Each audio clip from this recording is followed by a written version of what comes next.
Hello students, पिछले lecture में हमने एनसेम्बल और उसके टाइप्स को देखा। आज का हमारा टॉपिक है बोल्ट्जमान कैनोनिकल डिस्ट्रीब्यूशन लॉ। इसके अंदर क्या होता है कि हम एक सिस्टम कंसीडर करते हैं जो क्या होता है, इक्विलिब्रियम स्टेट में रहता है। और ये जो सिस्टम होता है ये मैनी सेल्स से मिलके बना होता है। और सेल्स किससे मिलके बनी होती हैं? स्टैटिस्टिकल पार्टिकल से मिलके बनी होती हैं। इसके अंदर हम क्या लेके चलते हैं? स्टैटिस्टिकल मैकेनिक्स के पोस्टुलेट लेके चलते हैं। स्टैटिस्टिकल मैकेनिक्स का फर्स्ट पोस्टुलेट क्या कहता है कि जब भी हम कोई सिस्टम कंसिडर करते हैं तो उसके अंदर जो टोटल नंबर ऑफ पार्टिकल रहेंगे वो क्या रहेंगे? फिक्स रहेंगे। दैट मीन्स वो कांस्टेंट रहेंगे। सेकंड पोस्टुलेट क्या कहता है कि जो हमने सिस्टम कंसिडर किया है, अब सिस्टम किससे मिलके बना है? सेल्स से मिलके बना है। तो उस सेल्स की जो अलग अलग सेल्स की अलग अलग एनर्जी होगी, लेकिन जो टोटल एनर्जी ऑफ सिस्टम रहेगी वो क्या रहेगी? हमेशा कांस्टेंट रहेगी।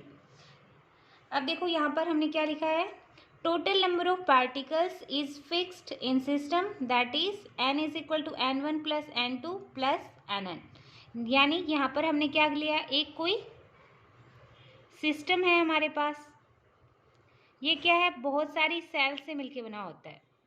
इस सेल्स का हमने मान लिया नंबर ऑफ पार्टिकल्स n1 है, इसमें n2 पार्टिकल है, इसमें n3 पार्टिकल है। अब जो टोटल नंबर ऑफ पार्टिकल क्या रहेंगे? कांस्टेंट। यानी अगर हम इन सब का सम लेंगे वो क्या रहेगा? कांस्टेंट रहेगा। That means n is equal to n1 plus n2 up to nn is equal to constant. Equation 1 आ गई।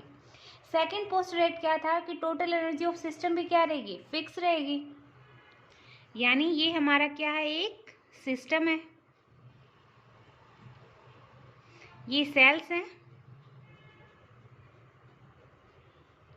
नंबर ऑफ पार्टिकल्स n1 है, n2 है, इसमें n3 n4 ऐसे बहुत सारी हमारे पास क्या है? सेल्स है।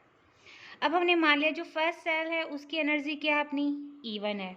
सेकंड सेल की एनर्जी क्या है? E2 है। थर्ड सेल की एनर्जी E3 है और फोर्थ सेल की एनर्जी E4 है।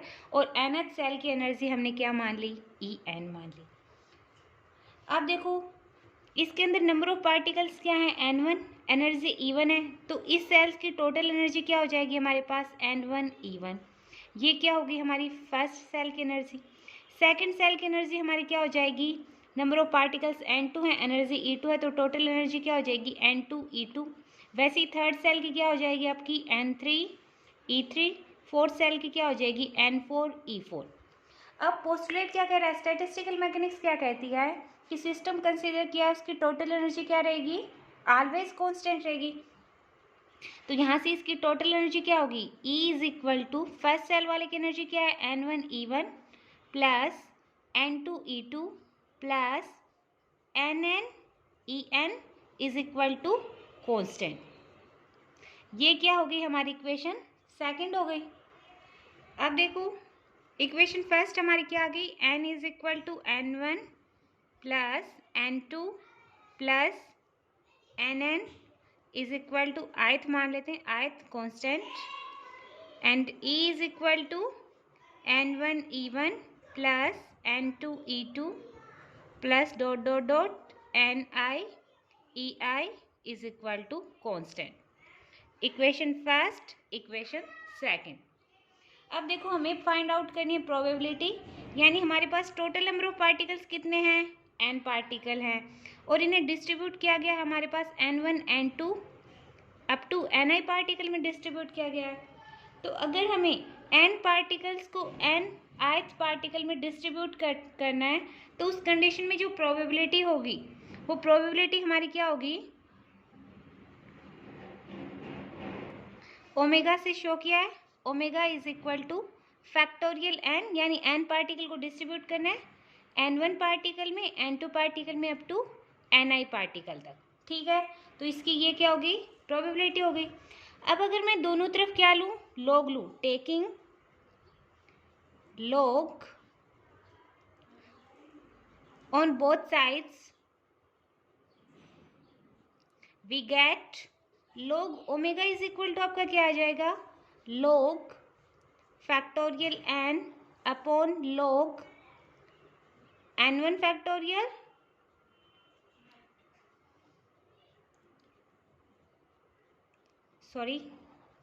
log फैक्टोरियल n अपॉन n1 factorial n2 factorial up to ni factorial, ये आ जाएगा।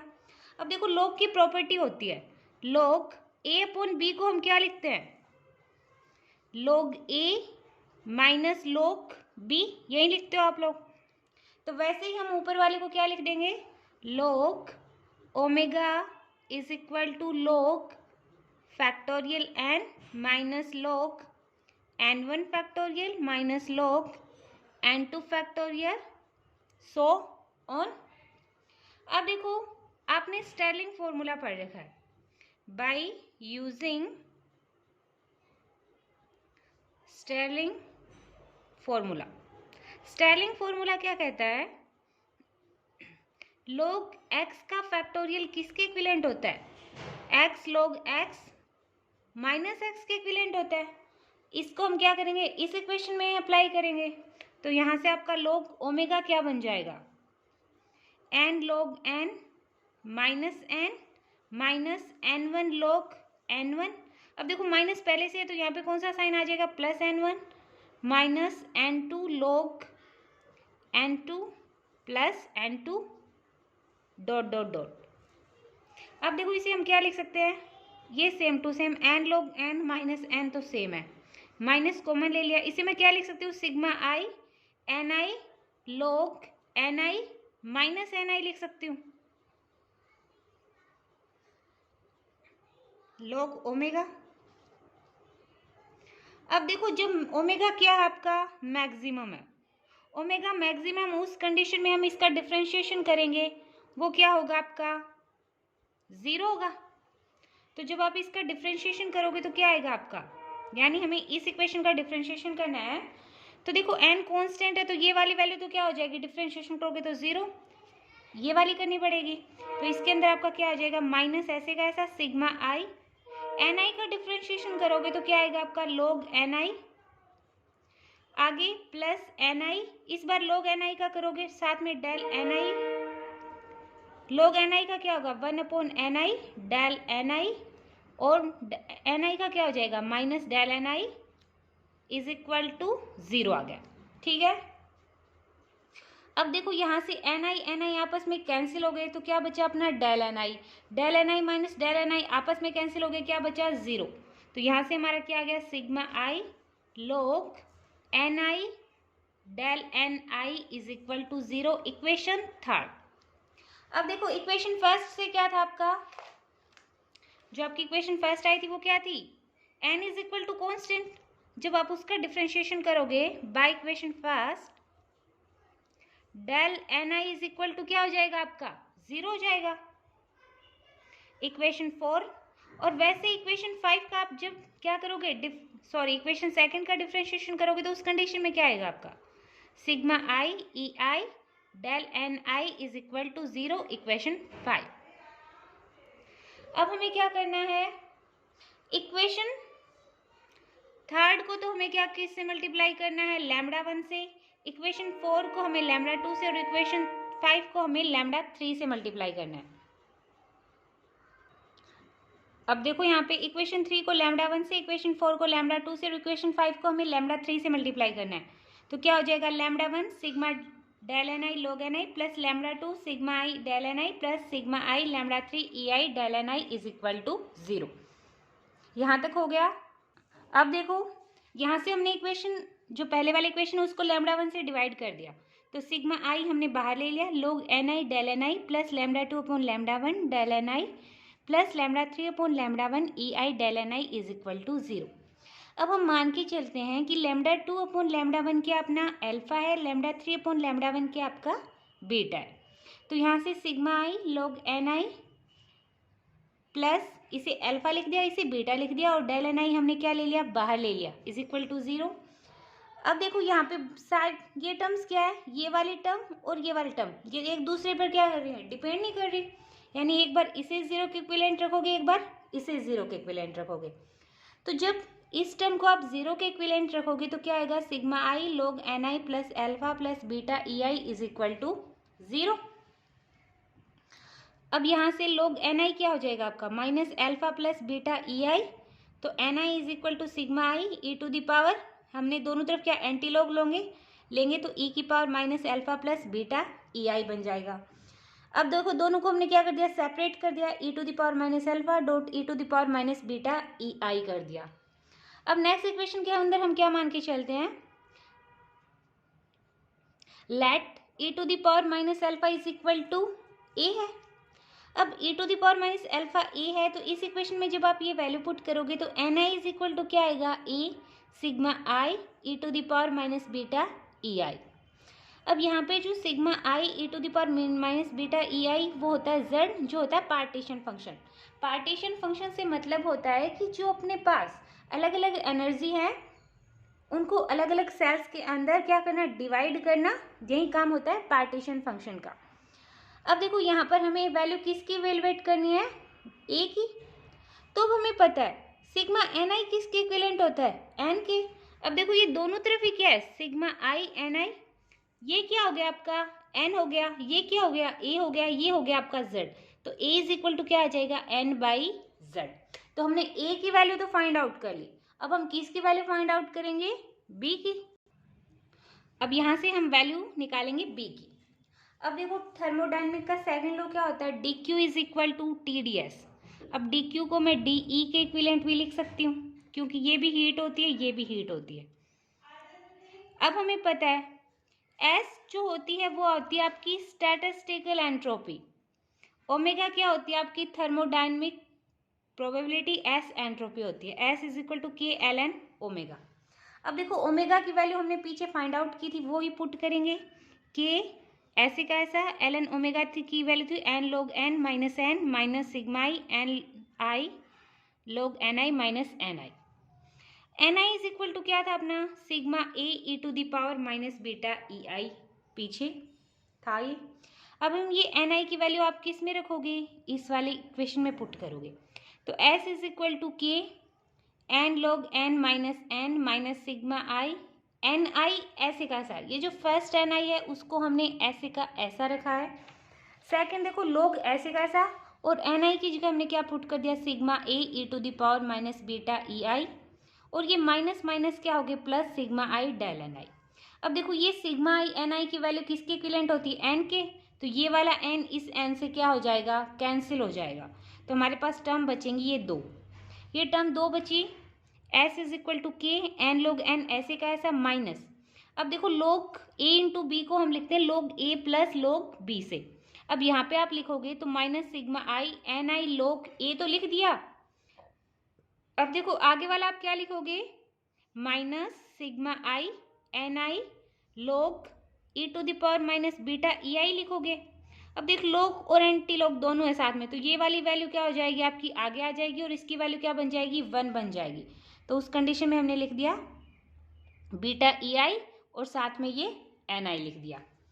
अब देखो आगे वाले इक्वेशन में S is equal to k n log N, ए कोई कॉन्स्टेंट था, सिग्मा एन आई की वैल्यू क्या होती है, n plus sigma i beta e i n i. अब इसका हम क्या करेंगे, इंटीग्रेशन करेंगे, सॉरी डिफ्रेंशिएशन करेंगे। डिफ्रेंशिएशन आप करोगे तो del S is equal to क्या होगा, ये क्या है कांस्टेंट, ये भी कांस्टेंट, ये भी कांस्टेंट, ये भी कांस्टेंट, तो इनकी वैल्यू तो क्या बन जाएगी आपकी 0। तो डिफ्रेंशिएशन कौन सी इक्वेशन का होगा, इसका होगा, यानी k del sigma i beta e i n i. अब देखो ई आई एन आई आपका किसके इक्विवेलेंट था, यानी डेल ई आई एन आई आपका इक्विवेलेंट था डी ई के इक्विवेलेंट। इक्वेशन सेकंड को देखो, अब देखो डेल एस यहाँ से क्या आ गया आपका बीटा के और सिग्मा आ रहा है साथ में, तो सिग्मा डी ई किसके इक्विवेलेंट होता है, ई के। इक्वेशन फर्स्ट आ गई। अब देखो आपका थर्मोडायनेमिक का सेकंड रूल क्या कहता है, D Q is equal to क्या होता है, टी डी एस। तो डी एस आपका किसके इक्विवेलेंट होगा, डी क्यू अपॉन टी के इक्विवेलेंट। हमने पीछे वाले इक्वेशन में क्या निकाला था, del S is equal to beta के डेल ई निकाला था। अब देखो डेल ई किसके इक्विवेलेंट है, डी क्यू के इक्विवेलेंट है, ये डी एस एंट्रोपी है। तो यहाँ से देखो इस वाले इक्वेशन से डी एस की वैल्यू हमारी कितनी आई, d Q upon t i. अब यहाँ से जब हम del s upon del e करेंगे तो उसकी वैल्यू क्या आएगी आपकी बीटा के आएगी। अब इस वाली इक्वेशन को देखो, इस वाली इक्वेशन को देखो, दोनों क्या एक दूसरे के इक्विवेलेंट है।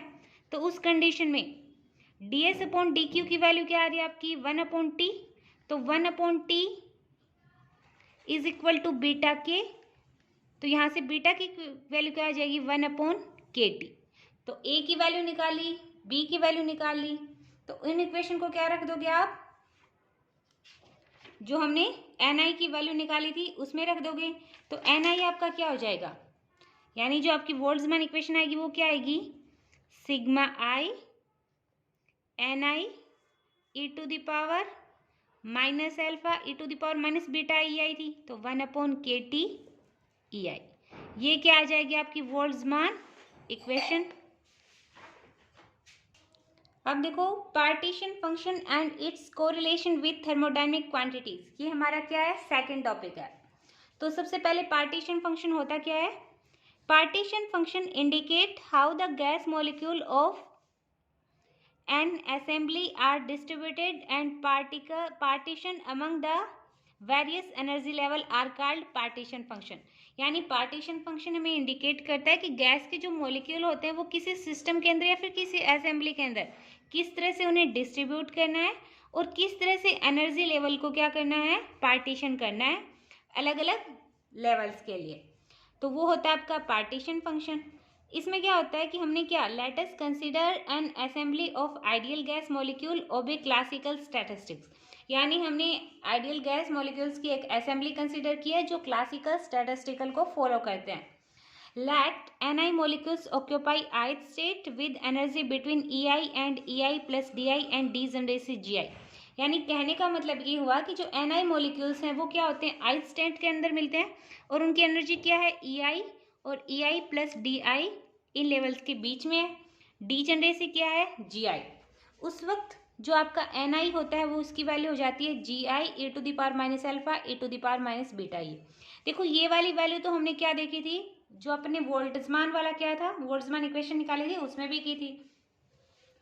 तो यहाँ से ni एक अलग से फैक्टर आ गया gi, जो क्या बताता है, डीजेनरेसी को बताता है। अब देखो सिग्मा ni किसके इक्विवेलेंट होता है, n के इक्विवेलेंट। दोनों तरफ हम क्या लेंगे, समेशन लेंगे। दोनों तरफ जब आप समेशन लोगे तो उस वक्त आपका क्या आएगा, sigma ni is equal to sigma gi e to the power minus alpha e to the power minus beta E है। e to the power minus alpha को हमने क्या माना था, a माना था। तो n इज इक्वल टू क्या हो गया, sigma g i a e to the power minus beta e i. अब देखो n है, पीछे हमने निकाला था a इज इक्वल टू हमारा क्या आया था, n बाई z आया था। तो यहाँ से पार्टीशन फंक्शन क्या होगा, z is equal to sigma g i e to the power minus beta e i. ये तो हो गया डीजेनरेसी के लिए। अगर जिस फंक्शन के अंदर डीजेनरेसी नहीं होगी उसके अंदर partition function z is equal to आपका क्या होगा, e to the power minus beta e i. और जो कोरिलेशन विथ थर्मोडायनेमिक क्वांटिटी वो हम देखेंगे कल।